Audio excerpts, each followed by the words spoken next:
예, 내 맘의 한시 5주차 두 번째 시를 시작하도록 하겠습니다. 연번으로는 14가 되고요. 우리 교재로는 12페이지가 됩니다. 댓글을 안 써놨군요. 12면입니다. 이번엔 유국장이라고 하는 분의 매화라는 시인데요. 이 시를 이해하기가 조금 난해한 부분이 없지 않아 있었습니다. 유극장이라고 하는 분은 자는 잠부고 호는 후촌이라고 불리는데 보통 유후촌이라고도 불리기도 합니다. 송나라 사람이고 초명 이분은 이제 주로 이 20여 년간 출사하지 못하는 좌절을 겪을 정도로 좀 이렇게 벼슬 길은 이렇게 순조롭진 않았습니다. 하지만 하나의 시파를 주도할 정도로 대단히 시에서는 뛰어났던 인물로 알려져 있습니다. 이분은 흔히 강호시파라고 불리네요.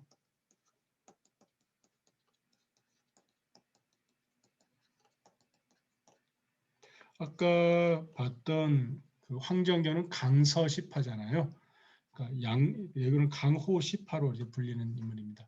강서니까 양자강의 서쪽이라는 뜻이거든요. 그러니까 그러니까 소동파 소식이 바로 고향이 사천성이에요. 그러니까 이 양자강이 이렇게 흘러가면은 이쪽이 사천성이거든요. 그러니까 이 강이 있으면은 이 장강이거든요. 장강의 서편인 거죠. 그래서 강서가 되는 것 같습니다. 이분은 강호니까 중간쯤에 호북성이 있거든요. 동정호. 이 호는 원래 동정호의 호자예요. 그러니까 중간쯤에 위치를 한다고 보시면 될 것 같습니다. 이 시를 쓰는 어떤 이 시풍은 대단히 웅혼하다고 침후하다고 보통 알려져 있습니다. 그러니까 웅방, 침으로 보통 알려지는데요. 웅골차다는 뜻이고요. 그 다음에 두텁다라는 뜻입니다. 깊고 웅방이라고 보통 그러네요. 웅원하면서 막 내지르는 거고요. 심은 깊으면서 두터운 어떤 깊이감을 갖고 있다고 볼 수 있습니다. 후천 선생 대전집에 시가 한 48권 분량이니까 대단히 많은 시를 썼던 인물로 기억하시면 될 것 같습니다.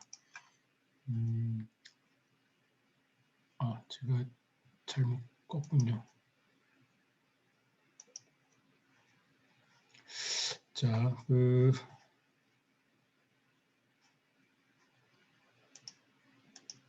시를 보도록 하겠습니다.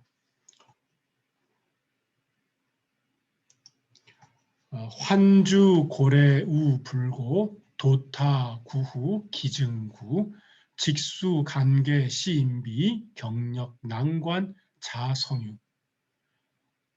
환주 고래우 불고 도타 구후 기증구 직수 간계 시인비 경력 낭관 자성유.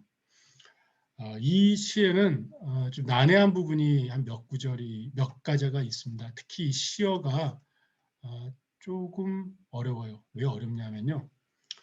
일단 이 환주라고 하는 말하고 도타라는 말하고 직수라는 말, 이걸 보면 확실히 이분은 이제 송나라 부인이거든요. 그러니까 이 당시하고는 좀 다른 듯한 느낌이 들 때가 있어요. 일종의 어록체 같은 게 들어 있습니다. 환주라고 하는 것은 부르다라는 뜻입니다. 환이 부를 환자고 주가 만들 주, 하다라는 뜻입니다. 그래서 이거는 부르다라는 뜻입니다. 그래서 고래, 고자는 외로울 고자죠. 우리가 매화를 보았을 때는 외롭다라고 보통 하죠. 외롭다고 불려온 이래로 이런 얘기죠. 불려왔지만 레자는 이것은 시간의 경과를 가리킵니다. 시간의 경과를 표시합니다. 그래서 외롭다라고 우리가 불러왔는데 그렇다고 더 이상 또한 불고 외롭지는 않았고 누가 매화가 하는 얘기죠. 지금 매화의 성품에 대해서 지금 이야기하고 있는 중입니다. 매화를 그리는데 매화의 진면목이 무엇인지를 이분은 두 가지 가지고 포착을 합니다. 그게 1, 2구예요. 불고, 하나는 고조, 외로움이라고 하는 거고요. 두 번째, 도타구후, 기증구. 이 구절이 좀 어려웠습니다. 왜냐하면 도타라는 말을 이해하기 좀 어려웠거든요. 우리가 그냥 한다면 도는 말할 도자예요. 이때 도자는. 이 도는 요 입구변이 있는 요거하고 같습니다. 그래서 말하다는 뜻인데요. 타가 해석이 어떻게 될까 해서 대단히 어려웠습니다. 그런데 풀었어요. 타라고 하는 것 중에 허사로 쓰일 때가 있습니다. 즉 동사 다음에 붙어서 의미는 없이 쓰여질 경우가 있습니다. 이거는 어록체에 나오는 이야기입니다. 나중에 어록체가 이제 백화로 되죠. 특히 이제 어록체로 쓰여진 듯한 작품들이나 문구들, 송나라 때 또는 명나라 말, 청나라 초기에 어떤 이렇게 구두로 표현하는 것 같은 분들, 그러니까 송나라, 명나라, 청나라 초기 이런 분들, 이때 그 구두로 이야기하듯이 시를 썼던 분들이 바로 많이 썼던 표현입니다. 그래서 도타하면은요, 그냥 말한다는 뜻입니다. 말한다. 그러니까 이건 조심하셔야 됩니다. 타자가 3인칭 글을 가리키는 말이 아니라 이것은 그냥 말하다는 뜻이다. 그죠? 말하다. 구자는 비적 여윌 구자입니다. 살점이 적다라는 뜻을 가지고 있습니다. 살점이 적은 거, 여유인 거죠. 그러니까 살점이 도톰한 게 아니라 살적이 없어서 여유인 거죠. 여유인 겁니다. 모습이 아주 여유인 것, 여유였다는 거죠. 우리가 근데 좀 모란 꽃 같은 경우는 좀 풍성한 편이잖아요. 꽃도 몽실몽실하고, 그죠? 수국 같은 경우도 몽실몽실하죠. 거기에 비해서 매화는 한 송이 두 송이씩 피는데 그 자체로만 보잖아요. 그래서 그리고 특별히 이렇게 풍성하다는 느낌을 갖고 있지는 않습니다. 오히려 눈 내린 곳이거나 초봄, 늦겨울 초봄 무렵에 필 때면은 왠지 모르게 애처롭게 피죠. 게다가 잎이 꽃이 진 다음에 나오잖아요. 이파리가 있고 거기에 꽃이 있으면은 신화를 거느린 임금 같은 모습이 되겠지만은 꽃이 지고 난 다음에 이파리가 나오거든요. 이게 좀 다르다는 거죠. 그래서 여윈 따고 말해진 뒤에 기증 구를 했습니다. 기증 이것도 기억해 두세요. 기라는 것은 어찌 기자 이해 증자인데 직역을 하면 어찌 이에 여유였냐라고 번역하는데요. 이것은 어찌 하자고 맞볼 상자예요. 근데 이건 일찍이 상자입니다. 그래서 어찌 일찍이 뭐뭐 했던가 이런 반어법으로 쓰입니다. 어찌 일찍이 뭐뭐 했던가 이렇게 반어로 쓰입니다. 그래서 여유였다고 말해진 뒤에 어찌 일찍이 여유였던가 여유지 않았다는 얘기죠. 그러니까 그동안 사실은 여유였다라고 얘기했지만은 누군가 얘기했지만 그렇다고 여유지는 않았었고 외롭다라고 얘기하지만 사실은 외롭지 않았었다. 이게 무슨 소리예요? 그죠? 외로운데 외롭지 않고 여유인데 여유지 않았다라는 거죠. 그게 사실은 매화가 가지고 있는 아름다움이라고 볼 수도 있을 것 같아요. 외로운 것, 여유 있는 것, 그거는 그 자체로서는 형상, 겉에 표면적인 부분들은 얘기할 수 있겠지만 그렇다고 해서 외로움에 몸서리치거나 이러지는 않는 거고요. 또 모든 것이 삐쩍 여유여서 몸이 건조하고 앙상해 보이는 건 아니라는 거죠. 어찌게 보면은 후자, 우불고하고 기증구라고 하는 것은 일종의 이 내면의 어떤 풍성함, 내면의 고고함을 표현하는 것이 아닐까 싶습니다. 그러니까 사람들은 저것은 외로워 보여, 고고해 보여 하지만 고고해, 그러니까 외로워 보여 하지만 그 자체가 사실은 그렇다고 해서 외로움에 몸서리 치는 어떤 그런 외로움이 아니라는 거고요. 좀 도강동래하는 어떤 고상을 지니고 있는 거고요.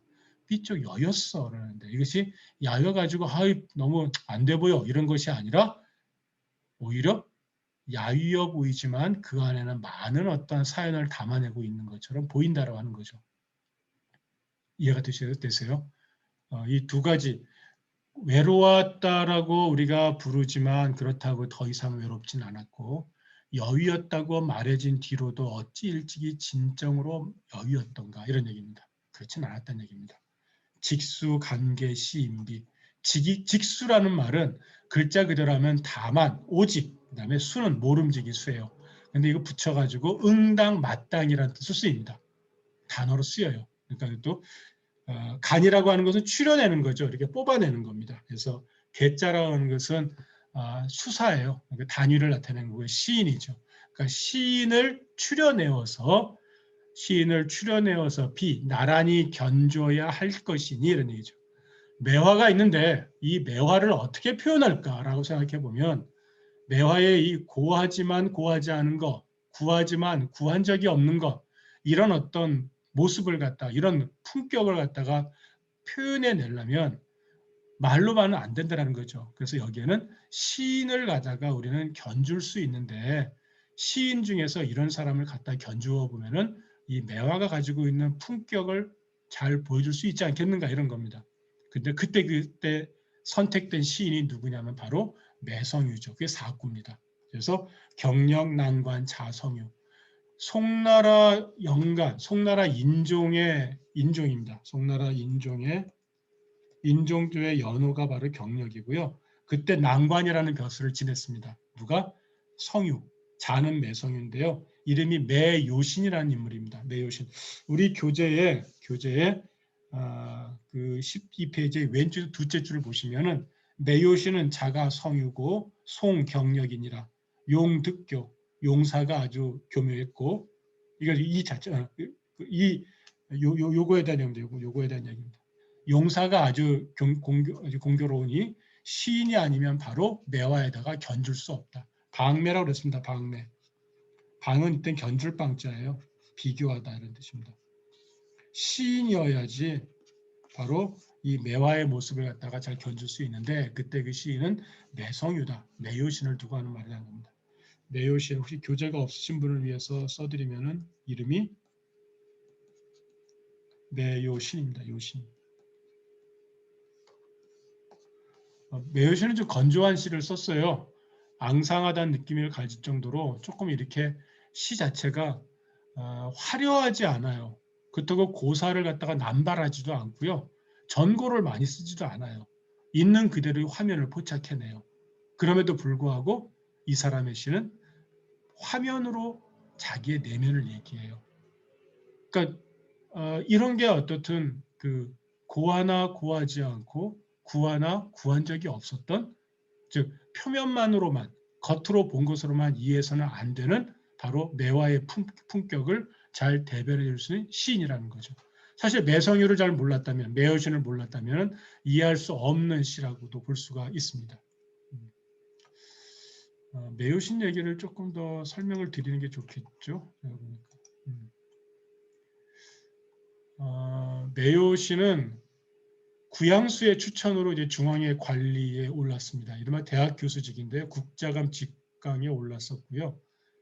그다음에 소수능 등 구양수와 같이 성당의 시를 본받아가지고 당시 유행하던 아주 서곤체의 섬교한 태풍들, 즉 달리면 화려하고 아주 섬세하고 교묘하게 하는 그런 시풍을 갖다가 다 일수하고 송시를 열었던 인물입니다. 그러니까 송시 다음을 열었던 사람이라고 하면은 바로 이 매요신을 들 수가 있습니다. 언제 한번 송시 매요신의 작품이 나올지 모르겠는데요. 안 나오게 되면 제가 한번 뽑아가지고 한번 소개해드리도록 하겠습니다. 이 사람은 실은 대상을 정확하게 잡아서 이것을 세밀하게 서술함에 있다고 했었습니다. 두보 이후에 최대 시인이라는 상찬을 받았던 인물입니다. 하여간 중국 사람들의 평가에는 너무 과한 부분이 없지 않아 있습니다만은 어쨌든 두보 이후로 나왔던 그 뒤에 송대 시인들 나오기 바로 전이겠죠. 그죠?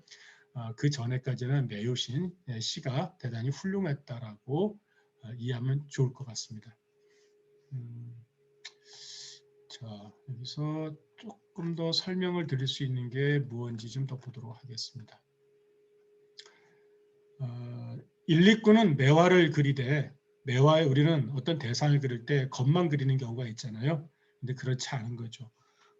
불고하다라고 하는 거, 일찍이 구하지 않았다라, 이건 일종의 마음이죠. 정입니다. 그래서 이런 걸 가지고 참진. 오히려 여기서 이런 것들은 겉으로 보이는 것은 허라고 볼 수 있죠. 가짜예요, 가짜. 가짜, 겉으로 보이는 것이 아닌 진면목을 잘 드러냈다라고 평가를 받고 있습니다. 그리고 기억해 둘 거. 간이라고 하는 것은 다른 말로 하면 분별입니다. 나누어서 구분한다는 거죠. 그래서 시인들을 나누어 구별한 다음에 여기다 매화에 딱 두는 거는 성유다라는 거죠. 매요신의 성씨가 매씨잖아요. 이것도 아주 교묘하게 대꾸를 맞춘 겁니다. 약간 짝을 잘 맞춘 거죠. 유국장이 잘 맞춘 겁니다. 이런 표현이 있습니다. 매요신의 평에 대해서 마치 심산 도인이 깊은 산에 사는 도인이 초이를 입고 그러니까 풀로 만든 옷을 입고 촉은 목피 나무 껍질을 벗겨서 먹는 것과 같다. 그래서 왕공대인들이 이 사람을 보면 자기도 모르게 그의 높은 고상한 품격에 무릎을 꿇었다라고 하는 그런 이야기가 있습니다. 자, 시는 한번 읽고 여기까지 한번 읽고 해석을 하고 마무리 짓도록 하겠습니다. 환주 고래우 불고 외로웠다 불려왔으나 더 이상 외롭지 않았고 도타구후 기증구라 여의었다 말해준 뒤 어이일찍 여의었더뇨 도수 직수 간계 시인비 오직 모름지기 시인을 추려서 견져야 하리니 경력 난관 자 성유라 경력 연관 난관을 지낸 사람 자는 성유라오. 이 시는 여기까지 하도록 하겠습니다. 수고하셨습니다.